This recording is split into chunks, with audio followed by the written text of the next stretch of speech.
You can see and talk with God at any time, just as you can with father, mother, brother, or friend. Indeed, he is far closer than any mortal could be. God is far dearer and truer than any friend. God is never wrought up, nor angry, nor cast down. God never destroys, nor hurts, nor hinders one of his children or creatures or creations. If God did these things, he would not be God. The God that judges, destroys, or withholds any good thing from his children or creatures or creations. The God that judges, destroys, or withholds any good thing from his children or creatures or creations is but a God that is conjured up by man's ignorant thinking. And you need not fear that God unless you wish to do so. For the true God stretches forth his hand and says, "All that I have is yours." When one of your poets said that God is closer than breathing and nearer than hands or feet, he was inspired by God. All are inspired by God when that inspiration is for the good or the right, and all can be inspired by God at all times if they only will. When I said, "I am the Christ, the only begotten of God," I did not declare this for myself alone, for had I done this, I could not have become the Christ. I say definitely that, in order to bring forth the Christ, I, as well as all others, must declare it, then must live the life, and the Christ must appear. You may declare the Christ all you will, and if you do not live the life, the Christ will never appear. Just think, dear friends, if all would declare the Christ, then live the life for 1 year or 5 years, what an awakening there would be. The possibilities cannot be imagined. That was the vision that I saw. Dear ones, can you not place yourselves where I stood and see as I saw? Why do you surround me with the murk and the mire of superstition? Why do you not lift your eyes and minds and thoughts above these and see with a clear vision? Then you would see that there are no miracles, no mysteries, no pain, no imperfection, no inharmony, and no death, except that which man has made. When I said I have overcome death, I knew whereof I spoke, but it took the crucifixion to show these dear ones. There is a great many of us joined together to help the whole world, and this is our life work. There have been times when it has taken our combined energies to ward off the evil thoughts of doubt and disbelief and superstition that have nearly engulfed mankind. You may call them evil forces if you wish. We know that they are evil only as man makes them so. But now we see the light growing brighter and brighter as the dear ones throw off the bonds. The throwing off of these bonds may for a time sink mankind into materiality, but even so, it is a step nearer the goal, for materiality does not hold one as superstition and myth and mystery hold one. When I stepped upon the water that day, do you think that I cast my eyes downward into the great depths, the material substance? No, I fastened my eyes steadfastly on God's power that transcends any power of the deep.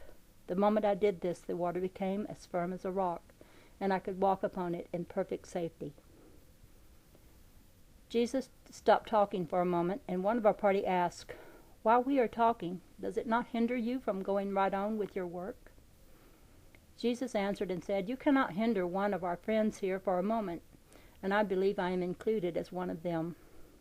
Someone spoke and said, "You are our brother." Then Jesus' face lighted up with a smile, and he said, "Thank you.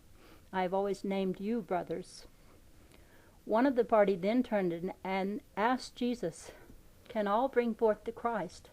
He answered, "Yes, there is but one end of accomplishment. Man came forth from God, and he must return to God. That which from the heavens descended must again ascend into the heavens." The history of the Christ did not begin with my birth, neither did it end with the crucifixion. The Christ was when God created the first man in his own image and likeness. The Christ and that man are one. All men and that man are one. As God was his Father, so is he the Father of all men, and all are God's children. As the child has the quality of the parents, so the Christ is in every child.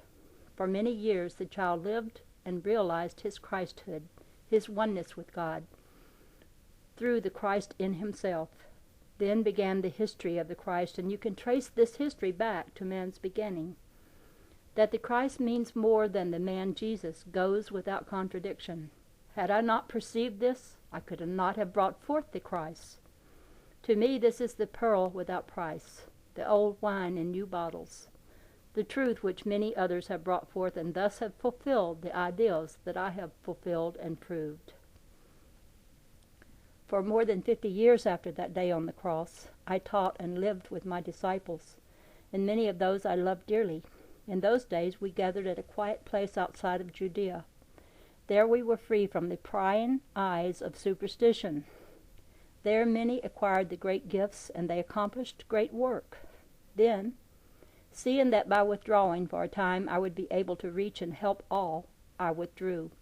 Besides, they were depending upon me instead of upon themselves, and in order to make them self-reliant, it was necessary for me to withdraw from them. If they had lived in close association with me, then could they not find me again if they desired to do so. The cross was in the beginning the symbol of the greatest joy the world ever knew. The foundation of the cross is the place where man first trod the earth, therefore the mark that symbolizes the dawn of a celestial day here on earth.